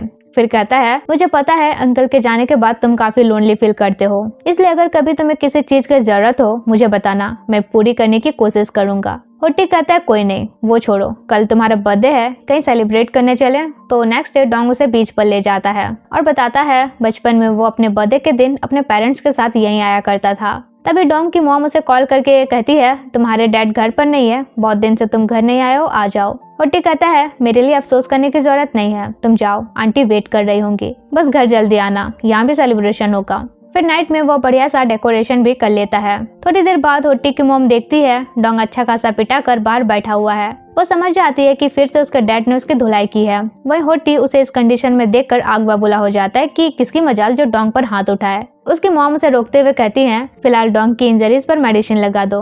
होटी कहता है जिस कमीने ने तुम्हें पीटा है ना, कहीं मिले ना तो उसे वहीं मार डालूंगा। फिर उसे मेडिसिन लगा देता है। ऑफ कोर्स ये फीलिंग्स उसके लिए काफी अलग थी जिसे वो खुद नहीं समझ पा रहा था। वहीं थोड़ी देर बाद डोंग काफी रोने लगता है और उसे रोता हुआ देखकर हमारा होटी भी रोने लग जाता है। यार मतलब इसकी ऑब्सेशन तो स्टैंडर्ड हाई कर दे रही है। वेल नेक्स्ट डे दोनों स्कूल आते हैं जहाँ डोंग दूसरी तरफ जाने लगता है। तो होटी पूछता है कहाँ जा रहे हो, क्लास तो तुम्हारी उस साइड है। डोंग कहता है मेडिकल रूम जा रहा हूँ, थोड़ी देर में तुम भी वहीं पहुंच जाओगे। और फिर होटी देखता है कि दो लड़की उसे पीटने के लिए रेडी है। बेचारा अच्छा खासा खुटा जाता है और फिर मेडिकल रूम भागता है। डोंग से कहता है बता नहीं सकते थे, वो लोग रेडी थे। फिर डोंग से बैंडेड लगा देता है। तभी वहाँ दोनों लड़कियों से ढूंढते ढूंढते आ जाती है, इसलिए वो डोंग के साथ वहीं छुप जाता है। अब इस दौरान दोनों काफी क्लोज हो जाते हैं। दोनों लड़की के जाने के बाद होटी उसे पूछता है क्या तुमने कभी किस किया है। डोंग नर्वस होते हुए कहता है हाँ। होटी सरप्राइज होते हुए कहता है कब, किसे। फिर कहता है मुझे भी किस करो, मुझे सीखना है। डोंग कहता है दिमाग खिसक गया है क्या तुम्हारा, कुछ भी बोल रहे हो। होटी कहता है किसी तो बस करने कह रहा हूँ। डोंग कहता है पहले तो मुझे भाई बोलो तो करूंगा। तब होटी कहता है भाई किस में। तब डोंग उसे किस करता है। फिर होटी सोचता है मेरी हार्ट बीट इतनी फास्ट क्यों हो रही है। वहीं डोंग का दिमाग ब्लैंक हो जाता है कि ये उसने क्या किया। फिर वो होटी को अवॉइड करने लगता है। होटी पूछता है क्या उस किस की वजह से तुम मुझे अवॉइड कर रहे हो। डोंग कहता है नहीं। होटी कहता है तो फिर तुम इतनी देर अकेले कहाँ थे। मैं नहीं चाहता तुम अकेले रहो, प्लीज बोलो तुम आगे से मुझे अवॉइड नहीं करोगे। डोंग कहता है ठीक है नहीं करूंगा। होटी कहता है क्या मैं हमेशा तुम्हारे साथ रह सकता हूँ। डोंग कहता है क्यों मेरे साथ रहकर टाइम वेस्ट करना चाहते हो। होटी कहता है तो फिर बोलो तुम मुझे छोड़कर कहीं नहीं जाओगे। डोंग कहता है हाँ ठीक है कहीं नहीं जाऊंगा। ये सुनकर होटी खुश होता है। अगले दिन डोंग देखता है कि होटी पूरा मन लगा के पढ़ रहा है। जाकर उसे कहता है क्या बात है, सूरज पश्चिम से निकला है। होटी कहता है अब तुम कॉलेज में एडमिशन लेने वाले हो, क्या सियोल चले जाओगे। डोंग बोलता है नहीं, मैं यहीं के कॉलेज में एडमिशन लूंगा। ये सुनकर होटी कहता है तब तो मुझे भी सेम कॉलेज में एडमिशन लेने के लिए हार्डवर्क करना ही पड़ेगा, और पढ़ने लग जाता है। डोंग स्माइल करता है। अगले दिन दोनों स्टडी कर रहे थे और इसी बीच होटी डोंग को फ्रूट्स खिला देता है और उसकी लिप्स देखकर फिर उसे किस करने का मन करता है। इसलिए वो डोंग को दोबारा किस करने कहता है एंड उसे किस करता है। डोंग भी डिनाई नहीं कर पाता है, ऑब्वियसली उसे लाइक करता है तो कैसे कर पाएगा। एंड देन दोनों के बीच किसिंग होने लगता है। लेकिन फाइनली डोंग अपनी फीलिंग्स होल्ड बैक करता है और उसे किस करने से मना करता है। फिर नेक्स्ट मॉर्निंग होटी को अकल ठिकाने आता है और डोंग को मैसेज करता है सॉरी लास्ट नाइट में क्रेजी हो गया था, आगे से ऐसी गलती नहीं होगी। वहीं डोंग समझ चुका था कि होटी के साथ रहकर वो अपनी फीलिंग्स ज्यादा देर होल्ड बैक नहीं कर सकता, इसलिए वो आगे की स्टडी के लिए सियोल जाने का डिसाइड करता है। इधर होटी अलग ही हर्ट हो रहा होता है क्योंकि डोंग उसे अवॉइड कर रहा था। इसके बाद होटी की मॉम उसे इनडायरेक्टली कहती हैं कि वो होटी को रोते हुए नहीं देखना चाहती।